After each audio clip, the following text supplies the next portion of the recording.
Good morning students. तो हम start कर रहे हैं चैप्टर 1 की एग्जांपल्स। एक्सरसाइज 1.1 और 1.2 दोनों की एग्जांपल्स आपको करवाने जा रहे हैं। तो देखो पहली example, consider the number 4:n where n is a natural number. Check whether there is any value of n for which 4:n end with the digit 0। कहते हैं कि अगर 4:n के एंड पे कभी 0 आ सकता है। मतलब जैसे देखो 4:n है ना, अगर आप n यहाँ पे नेचुरल नंबर है, n की जगह 1 रखो 4 आएगा, n की जगह 2 रखो 4 की पावर 2 16, n की जगह 3 रखो 4 का क्यूब 64, n की जगह 4 रखो 256। तो एंड में देखो क्या आ रहा है, एंड में या तो 4 आ रहा है या तो 6 आ रहा है, 0 कभी भी नहीं आ रहा है ना। उसने वही पूछा, उसने पूछा क्या ऐसा होगा, तो आपने बोला नो।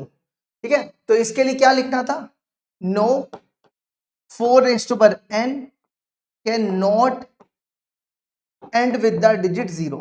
लेकिन आपको रीजन भी देना है, 2 नंबर में पूछा जाता है ये question. And can not end with the digit 0। अब इसका रीजन क्या होगा, देखो यहां पे लिखना बिकॉज। देखो 4:n को आप ऐसा लिख सकते हो 2 into 2 लिख सकते हो, 2 into 2।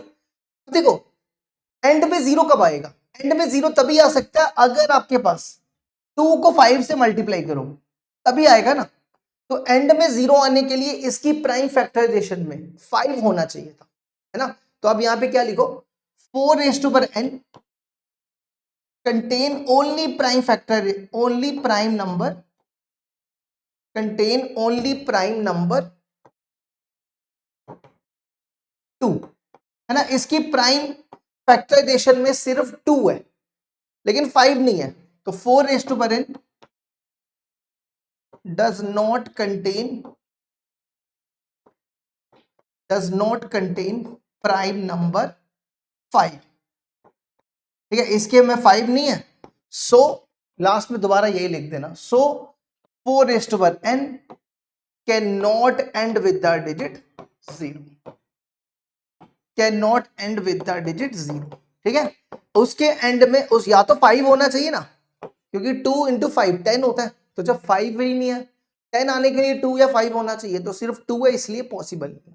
नेक्स्ट एग्जांपल देखो, example number 2, find the HCF and LCM, find the LCM and HCF of 6 and 20 by the prime factorisation method. देखो आपको एलसीएम और एचसीएफ निकालना है। 6 को लिख सकते हैं 2 into 3, ये होता है prime factorisation method, prime number में लिखना है आपको। 20 के प्राइम फैक्टर निकालो, 2 into 2 into 5, है ना, 2 2 जा 4, 4 5 जा 20। अब आप इसका एलसीएम निकाल, पहले एचसीएफ, दोनों के बीच में कॉमन देखो क्या, 2 कॉमन है ना, 2 हो गया। अब एलसीएम में देखो क्या करना है, एलसीएम में क्या करना होता है, जो आपने कॉमन लिया वो एक बार लिख दो और बाकी जो बचे हैं वो सारे लिख दो। कॉमन वाला एक बार लिखना है, बाकी ये जितने भी बचे सारे लिख दो। 3 बचा, 2 बचा, 5 बचा, तो ये कितना हो जाएगा 10, 5 2 जा 10, 10 2 जा 5 2 जा 10, 10 2 जा 20, 20 into 3 60। देखो क्वेश्चन एग्जांपल नंबर 2 भी कंप्लीट होगी। अब नेक्स्ट एग्जांपल है, find the HCF of 96 and 404 by the prime factorisation method and hence find their LCM.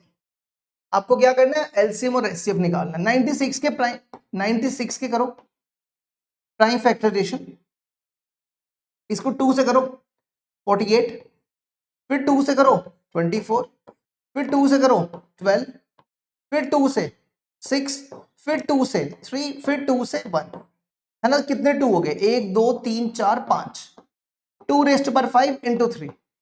ठीक है, इसको आप साइड पे लिख देना। अब इसी तरह 404 के 4 की प्राइम फैक्टराइजेशन क्या होती है, देखो पहले 2 से करो 2 फिर 2 से करो 101, 101 प्राइम नंबर होता है। ठीक है, 101 प्राइम नंबर होता है, तो 2 की पावर 2 इंटू 101, 2 की पावर 2 इंटू 101। अब इसका एचसीएफ निकाल, एलसीएम और एचसीएफ दोनों। देखो दोनों में क्या कॉमन है, 2 की पावर 2 कॉमन है ना, ये HCF हो गया। अब LCM में क्या होगा,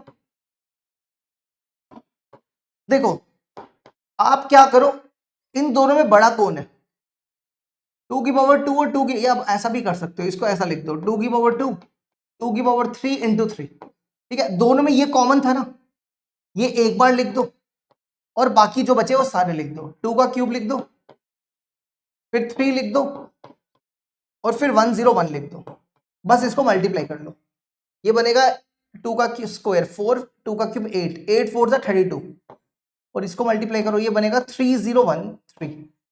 करो मल्टीप्लाई, 303 को 32 से, 2 3 जा 6 0 9, फिर 2 3 जा 6, 3 इंटू 0 6, फिर 3 3 जा 9, तो बन गया 96। ये लो जी, ये हो गया हमारा क्वेश्चन नंबर 3 भी complete. HCF and LCM of 6, 72 and 120 using the prime factorisation method. देखो हमें HCF और LCM निकालना है। 6 को लिख दो 2 इंटू 3, 72 की प्राइम फैक्टराइजेशन कर लो। 72 को देखो कैसे लिखते हैं, पहले 2 से करो 36, फिर 2 से करो 18, फिर 2 से करो 9 और 2 बार 3 से कर लो, तो 2 का क्यूब और 3 की पावर 2 है ना। फिर 120 पे आ जाओ, इसी तरह 120 के निकाल लो। 120 2 से करो 60, फिर 2 से करो 30, फिर 2 से करो 15, फिर 3 से, फिर 5 से, तो यहां पे 2 की पावर 3, 3 2 हो गए और 3 और 5 हो गया। चलो पहले तो देखो दोनों में कॉमन क्या है, HCF निकालो। देखो एक 2 इसमें कॉमन है, एक 2 ले लो और एक 3, देखो 3 3 कॉमन है, तो HCF 6 हो गया। अब LCM में देखो क्या करना होता है, आपने देखो यहाँ पे 2 की पावर 1 है, यहाँ पे 2 की पावर 3 है, यहाँ पे 2 की पावर 3 है, तो बड़ा वाला कौन है, 2 की पावर 3, बड़ा वाला यहाँ लिख दो, ठीक है। अब 3 देखो, 3 की पावर 1, 3 की पावर 2, 3 की पावर 1, तो बड़ा कौन है, 3 की पावर 2। अब बचा कौन, सिर्फ 5 है ना, 5 किसी में भी नहीं है, तो यहाँ पे ये 5 लिख दो, तो ये बन गया 2 का क्यूब 8 9 इंटू 5, 8 को 5 से कर लो 40, 40 इंटू 9 360, तो ये इसका आंसर हो जाएगा 360। ये लो जी, ये कंप्लीट हुआ। पॉइंट 2 की एग्जांपल स्टार्ट हो रही है, ठीक है। 1.2 की एग्जांपल स्टार्ट हो रही है। देखो पहली example, prove that root 3 is irrational. हमें प्रूफ करना है कि रूट 3 इररेशनल होना चाहिए। मान लो कि ये रैशनल है, इररेशनल नहीं है, तो सपोज करते हैं, सपोज रूट 3 इज रैशनल, ठीक है। हमने मान लिया कि इररेशनल नहीं है, रैशनल है। कॉन्ट्राडिक्ट, लास्ट में कॉन्ट्राडिक्ट करेंगे। अगर ये रैशनल नंबर है तो ये किस फॉर्म में होगा, a बाय बी की फॉर्म में, है ना। और a और b क्या होते हैं, where a and b are coprime, where a and b are coprime. Coprime मतलब where a and b are coprime. Coprime का मतलब है कि दोनों का जो HCF है 1 होगा, ठीक है। को प्राइम का मतलब है कि दोनों का बीच में कॉमन सिर्फ 1 होगा, ये मतलब है। अच्छा, अब इसको देखो हम ऐसा लिख सकते हैं, b को उस तरफ ले जाओ तो a हो जाएगा, b इस तरफ आ रहा है, पहले a लिख रहे हैं, रूट 3b या b रूट 3, ठीक है। अब क्या करो, स्क्वेयरिंग कर लो, स्क्वेयरिंग बोथ साइड, क्या बनेगा, a का स्क्वायर b का स्क्वायर, रूट 3 का स्क्वायर 3 हो जाएगा, 3b स्क्वायर, ऐसा बन जाएगा। देखो अगर हमारे पास हो ना 9 या 6 इक्वल टू 2 इंटू 3, है ना, हम बोल सकते हैं कि ये जो 3 है ये 2 6 को डिवाइड कर रहा है, 3 डिवाइड्स 6 बोल सकते हैं, है ना, 3 6 से डिवाइड होता है। इसी तरह अगर a square equal to 3b square है तो आप बोल सकते हो 3a स्क्वायर से डिवाइड कर रहा है। तो देखो आप लिख दो यहां पे 3 डिवाइड्स a स्क्वायर, है ना। अगर 3 के स्क्वायर को डिवाइड करता है ना, 3 जो है वो 3 के स्क्वायर को डिवाइड करता है, तो 3 3 को भी तो डिवाइड करेगा। देखो ध्यान से, अगर 3 3 स्क्वायर से डिवाइड हो रहा है तो 3 3 से भी होगा। तो यहां पे लिख सकते हैं 3 डिवाइड्स a, लिख सकते हैं। अच्छा अब देखो, अभी हमने क्या लिखा, 3 डिवाइड 6 है ना, तो 6 को लिख सकते थे हम 3 इंटू 2, लिख सकते हैं 3 इंटू 2। अगर हम इस 2 को t मान ले, t इक्वल टू 2, लिख सकते हैं ऐसा, 6 इक्वल टू 3t। देखो 3 डिवाइड 6 तो 6 इक्वल टू 3t, अगर 3 डिवाइड्स a तो a इक्वल टू 3t, जैसे हमने यहां किया 3 डिवाइड 6 तो 6 equal to 3t, 6 equal to 3t, इसी तरह a इक्वल टू 3t है ना। अब क्या करो, ये a की वैल्यू यहां डाल दो, इसमें फर्स्ट में, ये फर्स्ट में डाल रहे हैं, यूज इन वन, a की जगह यहां पे 3t लिखो, 3t का square equal to 3b square, ये पहले लिख रहे हैं, ये 3b स्क्वायर पहले लिख दो,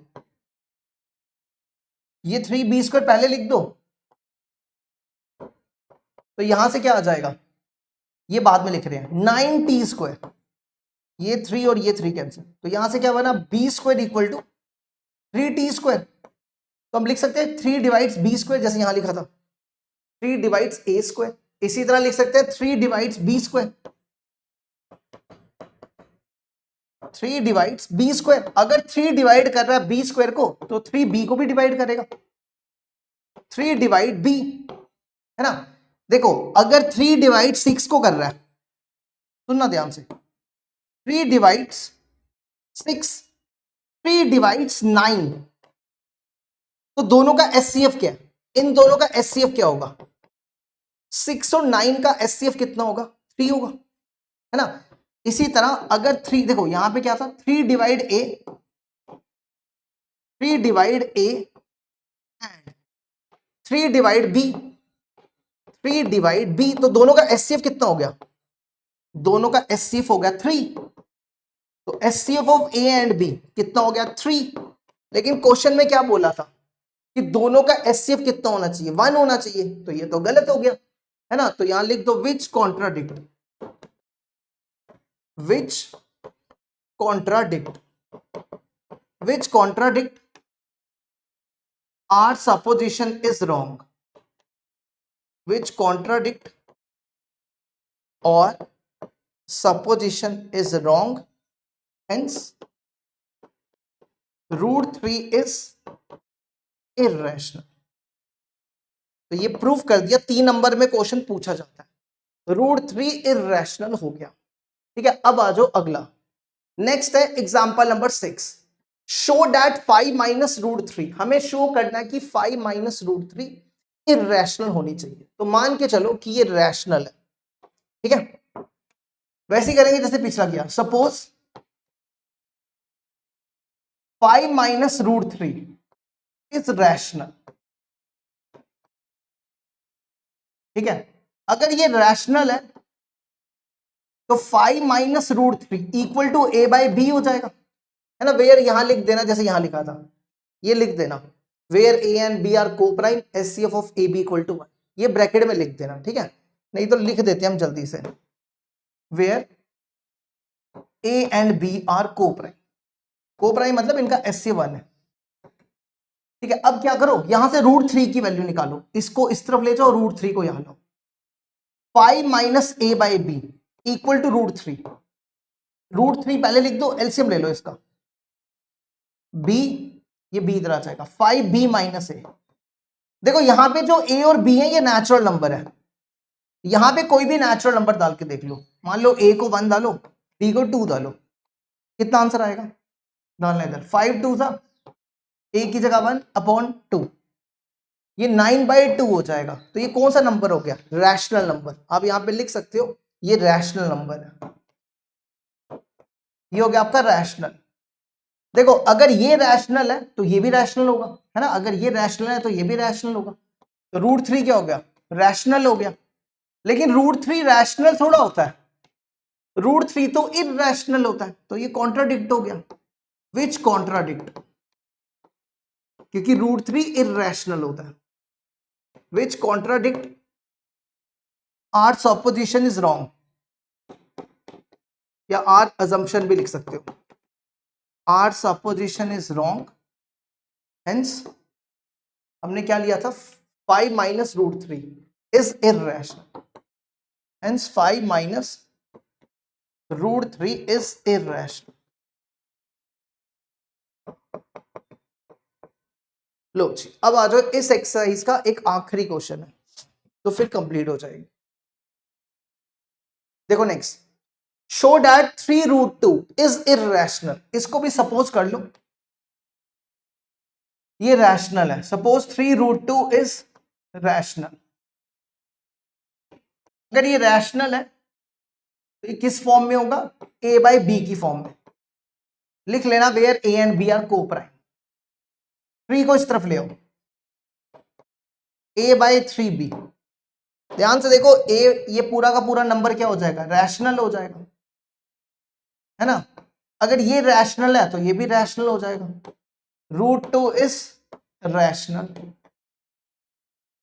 तो ये कॉन्ट्राडिक्ट हो गया, है ना। तो यहां लिख देना which contradict our supposition is wrong, hence root 2 is irrational. लो जी, ये होगी हमारी एक्सरसाइज कंप्लीट।